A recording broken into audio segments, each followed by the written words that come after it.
So hello everyone, good morning. तो मेरा medical था 15 को जोधपुर के अंदर। ठीक है।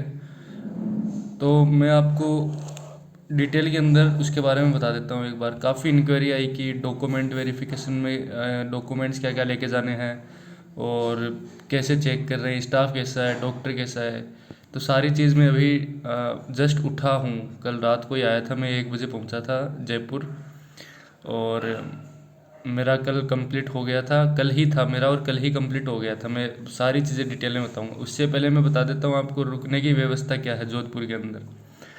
देखो, जब आप जोधपुर रेलवे स्टेशन पे उतरते हो तो वहाँ से आपको 7 नंबर गाड़ी मिलती है, या फिर अगर वो नहीं मिले, मतलब सिटी बस वो ना मिले, तो ऑटो मिल जाएगा। वो ऑटो वाला 40 रुपये लेता है और सिटी बस 20-25 रुपये लेती है। वहाँ डायरेक्ट बीएसएफ कैंप के आगे छोड़ देंगे। वहाँ से कोई भी ऐसे मतलब लोग आते हैं कि जो कहते हैं आपको रुकना है तो आपको रात रात हम रुका लेंगे, 100 रुपये लेंगे और आप वहाँ सो जाना, और खाना भी देंगे वो, मतलब खाना के पैसे एक्स्ट्रा लगेंगे आपके। तो और बहुत अच्छी व्यवस्था है, नहाने धोने की सारी व्यवस्था है 100 रुपये के अंदर। बहुत ही नॉमिनल चार्ज है। तो वो ये तो हो गई अपनी रुकने की व्यवस्था। ठीक है। अब मैं बताता हूँ कि हमारी एंट्री कब स्टार्ट हुई थी, एंट्री के बाद में क्या क्या हुआ था, स्टाफ कैसा है, डॉक्टर कैसा है। तो जो जो क्वेश्चन मेरे पास आए हैं वो सारे मैं बता देता हूँ। तो हमारी एंट्री हुई थी 7 बजे। 7 बजे एंट्री स्टार्ट हो जाती है। 7 बजे के बाद में 8 बजे तक मान लो एंट्री ही चलती है।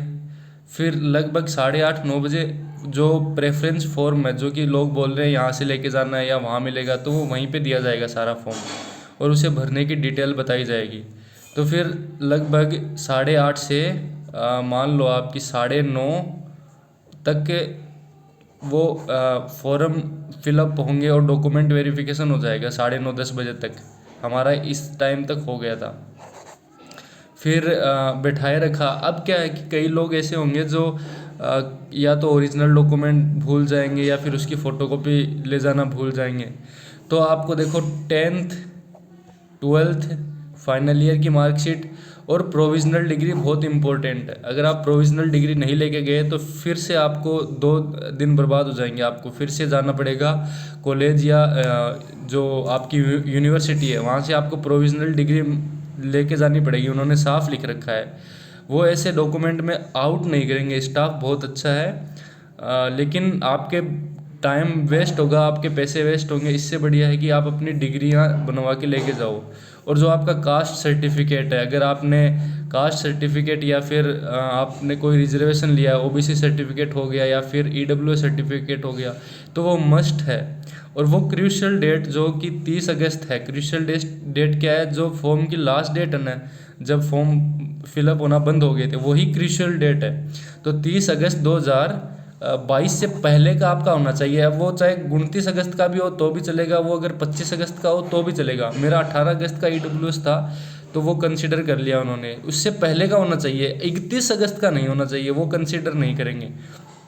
ठीक है। आपको हर एक डॉक्यूमेंट की एक एक फोटोकॉपी लेके जानी है, और कम से कम आपको 4 या 5 अपनी फ़ोटो लेके जानी है वहाँ पे। 4-5 आपको फ़ोटो लेके जानी है। ठीक है। ओरिजिनल डॉक्यूमेंट लेके जाने हैं। अब हमारे साथ में एक लड़का था जिसका कल ही सारा काम हो जाना था। अब उसको क्या है कि 20 मेडिकल तो उसका हो जाएगा। ठीक है। मैं उसको बोला कि मेडिकल हम तेरा आज ले लेंगे, डीवी के लिए तुम्हें 20 तारीख को फिर से आना पड़ेगा। तो इससे बढ़िया आपको 2 बार चक्कर काटना पड़े, आप अपने ओरिजिनल डॉक्यूमेंट अपने साथ लेके जाएंगे। फिर डीवी के बाद में जब डीवी हो जाएगा तो क्या होगा, लगभग 12 बजे या 11 बजे के समथिंग, एग्जैक्ट टाइम मुझे ध्यान में नहीं है क्योंकि काफ़ी वहाँ पे प्रेशर सा रहता है, एकदम पैनिक से रहते हैं लोग। तो अब मैं ये भी बताऊंगा कि पैनिक नहीं होना है, सारी चीज़ें बताऊंगा। 4 बजे तो रियल मेडिकल स्टार्ट होगा। उससे पहले क्या होगा कि बस में बैठा के बाहर लेके लेके जाएगा आपको। वहाँ पे आपका यूरिन टेस्ट, ब्लड टेस्ट और एक्सरे होगा। ठीक है। अब हमारी 80 की रिपोर्टिंग थी। 80 में से 66 बंदे आए थे। 66 में से 32 जनों का हमारा कल मेडिकल हो गया था, और 32 में से 11 को री मेडिकल मिला था। बाकी हम 21 जने फिट थे। ठीक है। और जो बच गए जो 34, उनका आज मेडिकल होगा। ठीक है। आज की डेट में मेडिकल होगा। मेरा शुरू के 18 जनों में ही नंबर था, अब क्या, आपका ब्लड यूरिन टेस्ट ले लिया जाएगा, फिर लगभग 3:30 या 4 बजे आपका मेडिकल स्टार्ट होगा। अब मेडिकल के अंदर क्या होगा, वो डॉक्टर पे डिपेंड करेगा कि डॉक्टर सबसे पहले क्या करवाएगा। कोई डॉक्टर है जो सबसे पहले आई टेस्ट कर रहा था, कि वो जो एक चार्ट आप ग्रुप के अंदर भी होगा, एक चार्ट तो वही है सेम, ए यू लास्ट की लाइन जिसकी AUTHYMXV है, और एक C वाला चार्ट था कि वो पूछेंगे कि ये इसकी डायरेक्शन किधर है। दो चार्ट थे, ये चार्ट के बारे में हो गया, ठीक है। अब वहाँ का स्टाफ बहुत ही लीनियंट है, अगर आप डॉक्यूमेंट वगैरह कुछ भूल गए हो, अगर जेन्युइन रीज़न है आपका, तो वो आपको कंसिडर कर देंगे वहाँ पे, लेकिन आपको अपना टाइम वेस्ट करेंगे। इससे बढ़िया है कि आप सावधानीपूर्वक सारे डॉक्यूमेंट लेके जाएं। फिर कोई डॉक्टर क्या था कि पहले सारा फुल बॉडी चेकअप कर रहा था, और उसके बाद में बाकी आई वाला कर रहा था। मेडिकल बहुत आसान है, बहुत नॉर्मल मेडिकल होगा, पता भी नहीं चलेगा कि मेडिकल हो गया क्या।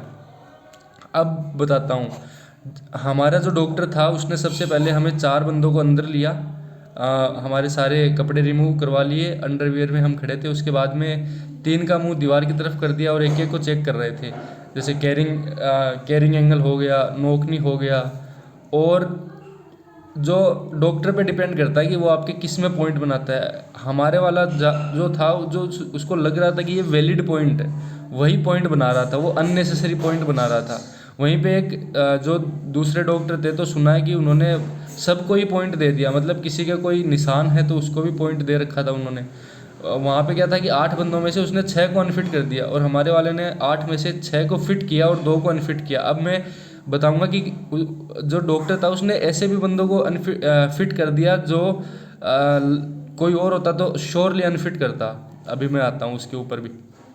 आपकी नोकनी चेक होगी, नोकनी में किसी को उसने आउट नहीं किया था, कैरिंग एंगल में कोई आउट नहीं हो रहा था, और बीपी हमारी चेक नहीं हुई थी। मैंने एक्चुअली में बीपी की गोली भी ले ली थी कि नर्वसनेस के कारण कहीं बीपी ज़्यादा हो जाए, बट हमारी बीपी चेक ही नहीं हुई थी। उसने किसी की भी बीपी चेक नहीं की, जो हमसे पहले दिन 14 को जिनका था उनकी भी बीपी चेक नहीं हुई थी।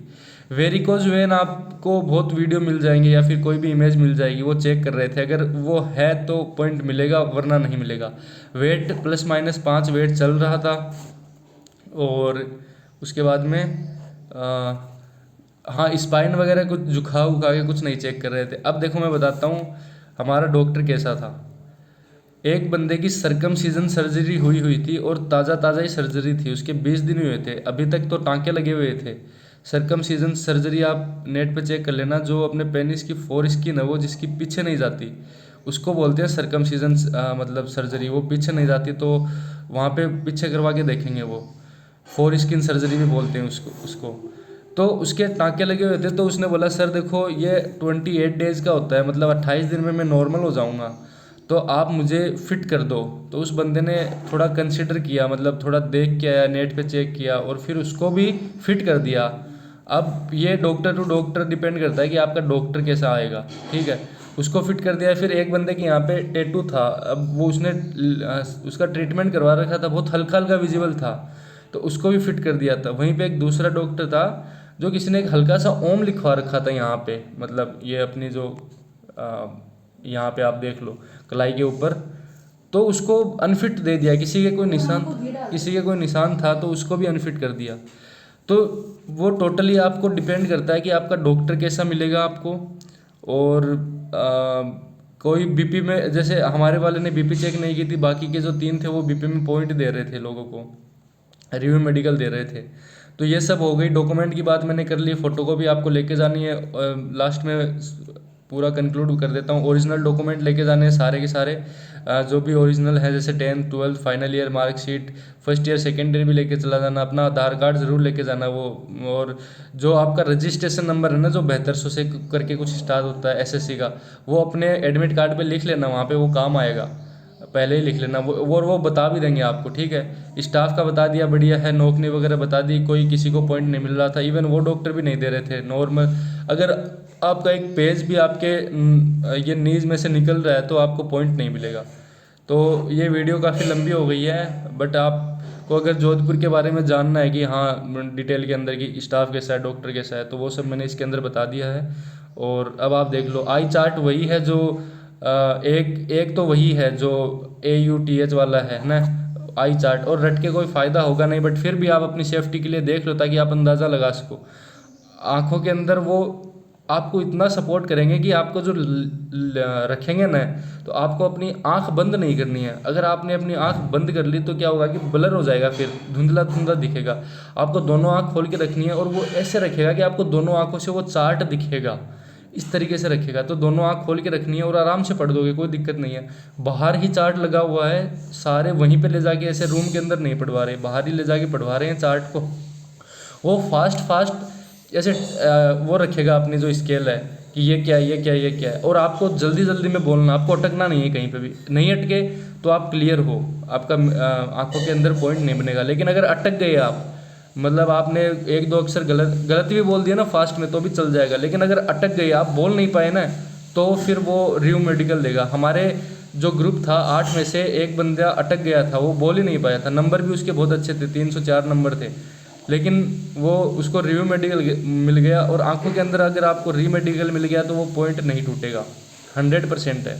बाकी के हो सकता है अगर आपको कोई पॉइंट मिला भी हो तो नेक्स्ट डे आपको क्लियर कर दिया जाएगा।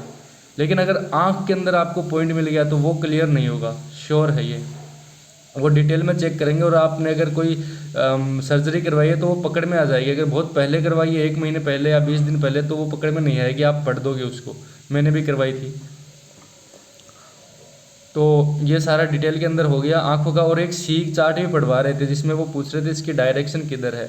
तो वो चार्ट तो देखो याद होने से रहा कि कौन सा क्या है, और वो मिल भी नहीं रहा क्योंकि वहाँ पे जो थे वो मुझे भी ध्यान में नहीं है। वो उन्होंने जस्ट फास्ट फास्ट पूछे ये क्या, ये क्या, वो मैं बताता गया और फिर वो उसने फिट कर दिया।